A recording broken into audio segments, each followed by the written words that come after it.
Doctor మూర్తి plant వరల్డ్కి స్వాగతం. ఈ వీడియోలోని చెట్టు పేరు జిజిఫస్ జైలోఫైరస్. బొటానికల్గా రామ్నేసి కుటుంబానికి చెందినటువంటి ఈ చెట్టు, తెలుగులో దీనిని గొట్టి చెట్టు అని పిలుస్తారు. ఎక్కువగా అటవీ ప్రాంతాలలో దట్టంగా పెరుగుతూ ఉంటుంది. ముఖ్యంగా అడవి జంతువులైనటువంటి జింకలు, నీల్గాయి, దుప్పి మరి ఇతర శాకాహార అటవీ జంతువులు వీటిని ఇష్టంగా తింటాయి. ఈ చెట్టు ఉన్న పరిసర ప్రాంతాల్లో ఈ శాకాహార జంతువుల యొక్క జనాభా ఎక్కువగా ఉంటుంది.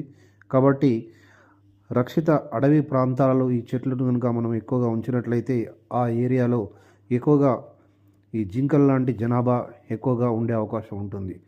కాబట్టి ఫారెస్ట్ డిపార్ట్మెంట్ వారు ఈ చెట్టును ఎక్కువగా సంరక్షిస్తూ ఉంటారు. గొట్టి చెట్టు జిజిఫస్ జైలోఫైరస్ రామ్నేసి కుటుంబానికి చెందిన మొక్క.